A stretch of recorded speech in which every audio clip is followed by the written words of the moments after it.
Hey, you geeks! I'm not crying. I'm fine. I'm totally fine with episode 6. Oh my gosh! Episode 4 was perfection because, it basically squeezed every drop of Robert Jordan's writing into a visual format, and it was just great. But episode 6 is wonderful. I am quite satisfied with episode 6. It's not perfect. It's not exactly perfect. But we are getting there. Don't fail me now, Wheel of Time. You seem so much closer to the track because Merlin has arrived and is here to guide you. Thank you.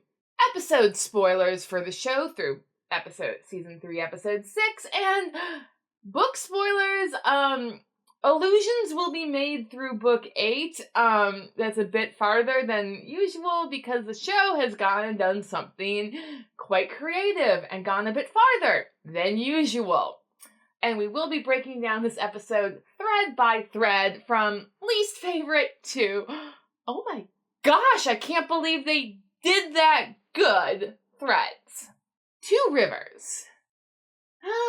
Poor Lopin and me. I spent a lot of time with my reading buddy after last episode just talking about why Perrin's scenes just weren't clicking. And he pointed out that Perrin doesn't have a soundtrack. He doesn't have a theme. And his shots in the White Cloaks camp, even though Maxim came apparently after 5 arrows and not 5 hours, I did watch this show with subtitles now because of that, it still felt clunky and disjointed. And the reason we've landed on now is that Perrin doesn't have a theme, like a musical theme. And you can hear it again in episode 6. Him and Fail are just being the cutest, darn, most wholesome couple of the Wheel of Time, as they should be. But behind them, beneath their words, it's so quiet and awkward. The Wheel of Time's soundtrack has been phenomenal, even from season 1. That was, my favorite thing about the first 2 episodes was the soundtrack. And to not extend that into Perrin, give the Wolf brother a break. Please, just help him out here. Alana gets a cool soundtrack when they're doing the weaving thing, and then cut to Perrin, and it's crickets. But if we ignore the awkward lack of context and just look at the scenes themselves, Fail, her actress is so good, and, the show ain't got time for all the stuff Fael pulled in the books, so we're getting a much nicer and congenial Fael, cutting to her at the end of book 4, and being supportive of Perrin and giving her good soldier advice to a leader-to-be. If what Fael is saying is true about her backstory, Deidre just got done so dirty. But, the Wheel of Time has been doing parents dirty since season 1. And I think we can all breathe a sigh of relief that it was Deidre and not Fael's father who got the character development. Thus, Fael is keeping with the show's modus operandi to make the parents worse so that their children are better. Perrin opening up to Fael about his dead wife, his golden eyes, and even that Matt blew the bloody horn of Valir was such good open communication of the most wholesome couple in the series. I loved it. After the episode last week, trying again to grapple with what's wrong with Perrin, I returned to my book reviews and found that, yes, I firmly believe that Perrin, well, really all the Targaryens, are part Ronin/cowboy character. Specifically the cowboys of, the 60s and 70s Western movies. John friggin' Wayne. They just say their simple piece and then aren't going to interfere Until they do, and the excrement hits the whirly machine. Like, that is a big part of their character. That's a big part of the Wheel of Time's world building. And the show just wasn't going there with Perrin or with any other of the Tarviren. Until this episode, which we will get to more in the next thread. As for the other Two Rivers folks, I don't think it was too shocking of a reveal that the Coffin Girls can channel, and it was not the mother, and Dane killed an innocent woman, and now he's drinking more. I kind of don't like how he's out of uniform when Fane appears. Yay! Fane's here! But, like, Fane does come in his glorious white cloaks ensemble, and it's just blood splattered, and everything's great. But Dane not even appearing to be well kept, like, they could have pushed the visual a bit harder on that, but they went in a different direction. So, back to the girls, I think us book snobs are just gonna have to live with the fact that apparently healing is much easier to do this wheel time around. Besides Alana explaining how she could be healed was great foreshadowing for what we needed at the end of the episode. So, it's a sacrifice I'm willing to make. And also, Alana had previously said in scene that, oh, I'm gonna die now. So, like, what was the worst that could happen? One last tiny note here. Lord Luke is still MIA, and I'm kind of missing him. How are we going to save the Two Rivers without its mightiest hero, Lord Luke? Also, in something completely unrelated, because it's relating to, I think it's a word of Jordan, and I don't know how to count those for spoilers, so unrelated, let's call this. I'm kind of disappointed that in last episode, Teleron they did not have a random Borderland-looking assassin off the two Black sisters in the tower. Like, they did the Gray Man thing, and that's a different direction, but come on. The episode was Teleron Riyadh. And you had, completely unrelated, Lord Luke off not in the Two Rivers. I guess what this means is that Perrin is going to be busy with his politics and leadership stuff in what time he has in the waking world, and that we're just going to hope that this season gets renewed and we get a season 4 and 5 all the way to 8, so that we can finally actually see Perrin in the Wolf Dream. With a soundtrack. He needs a soundtrack, Amazon. Give the man a soundtrack. Thank you. Tanchico. I am stunned that the Tanchico plot goes so deeply onto its own thing. It's so deep into the Wheel of Time show's lore. Like, this is the line that I thought would have a lot of problems because we're off the edge of the map.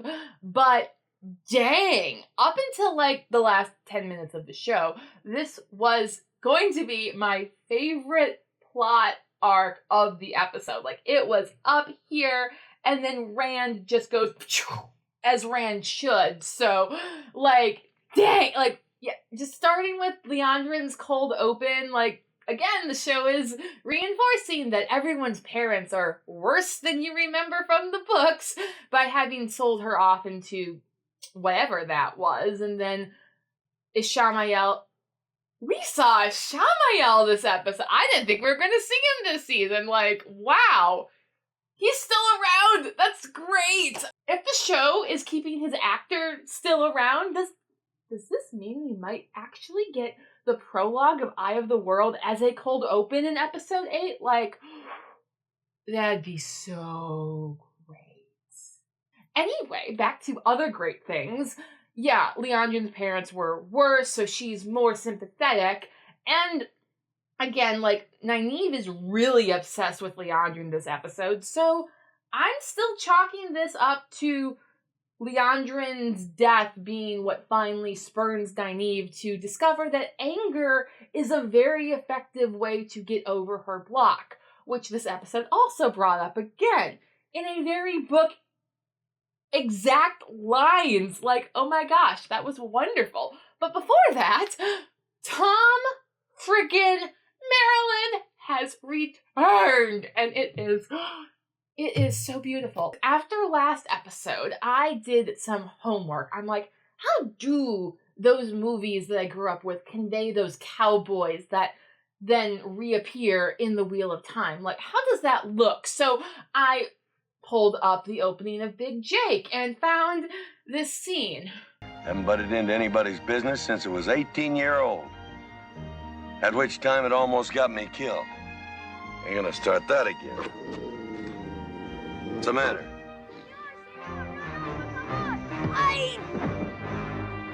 Oh, what'd he have to go and do that for? And then to have Tom freaking Marilyn do basically exactly the same thing, but instead of some random kid, it's Elaine Tricond in true authentic book fashion, I might add. No, I'm not getting involved. We're looking for an Isidine called Leandro. Tom. It's just so beautiful. Like, this is so great. Tom's a bit limited for right now, and I really like his hat, and I really think that's going to be Matt's hat, and I'm already anticipatorily excited for Matt to get his hat from Tom, rather than some dark friend. Like, I did not like that in the books for how iconic that hat becomes. Like, if Tom's cowboyness can infect Matt and then into Rand, and maybe even Perrin, we're gonna get some great strapping young men to save the world, along with their strong women counterparts. And already the Tanchico plotline is showing us that.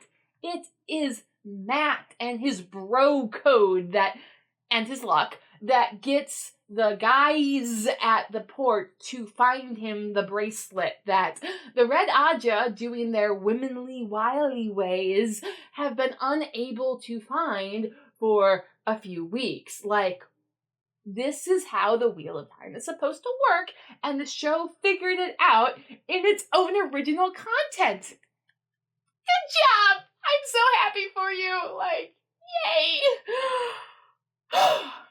And then, of course, Elaine and Nynaeve are being there, we're so much better than everyone act, only to have it thrown back in their faces of how not they are. Like, when Elaine says this on the bar. Why wouldn't I?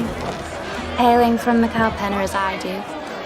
I was like, oh, please tell me the show is aware of how awkward that was, and then for the street toughs to later be revealed that they weren't buying that either was so great. And then Elaine does what she does best and dances on the tables. I'm certain that she only had one cup of wine. Nynaeve and Min having quality time together was fine, along with Nynaeve getting really big hints about where Leandrid was and them going right over her head.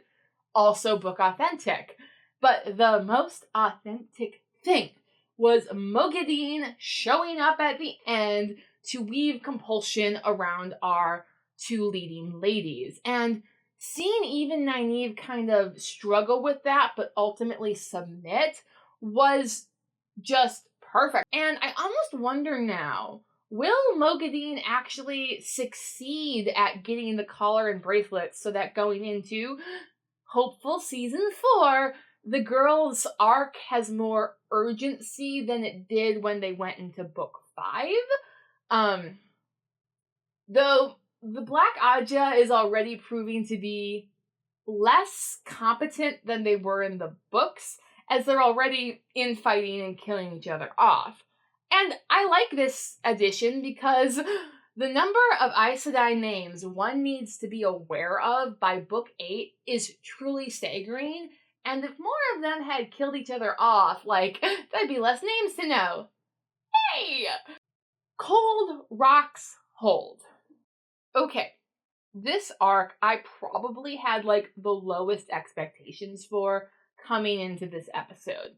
It did not help that Cold Rocks Hold to me looks like a manufactured pile of boulders and not the giant butte I imagined from the book. But the butte I imagined in the books looks a lot like the setting of Dune, and I understand the show can't have that. And my reading buddy hypothesized that actually those boulders were used in Rings of Power Season 2, so the show is saving money for Amazon. I have not seen Rings of Power Season 2. I do not want to see Rings of Power Season 2, but if you have, and if you think that set looks familiar, let me know down below.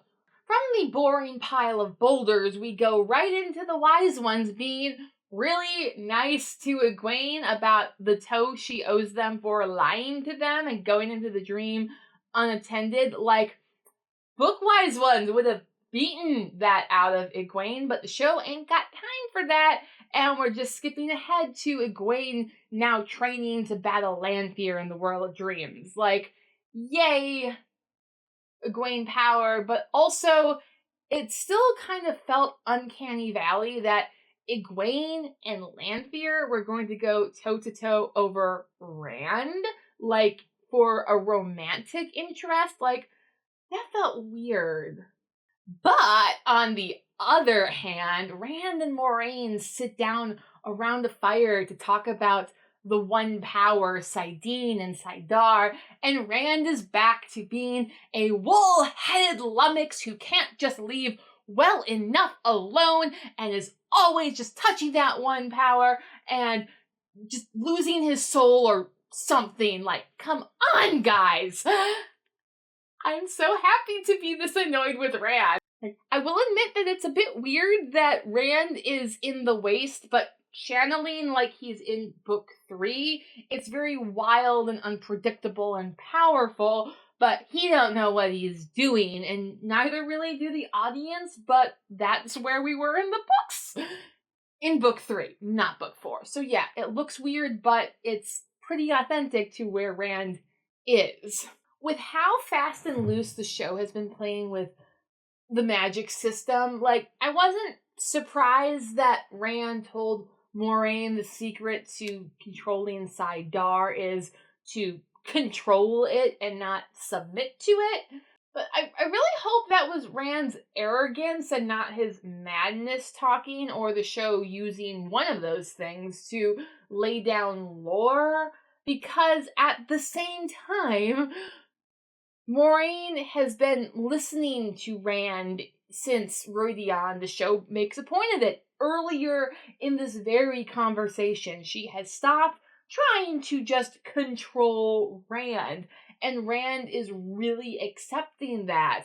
And it sounds weird to say that Moiraine is submitting to Rand now, and that is how she is able to advise him.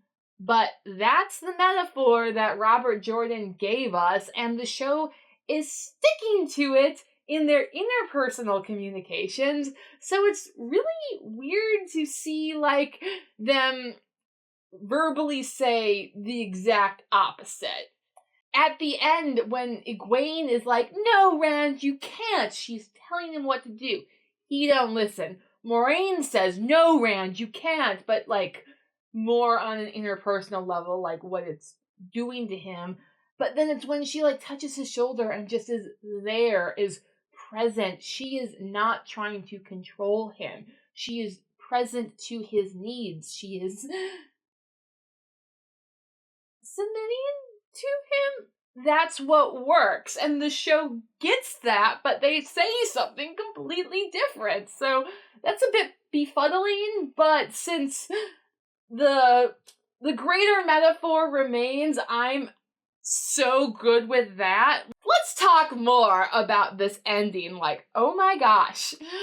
Rand and Egwene start having a very Robert Jordan feeling conversation. They do have those on occasion in the books, and Rand says, like, the most Rand al'Thor wool-headed sheep herder thing ever. There's so much that you don't understand.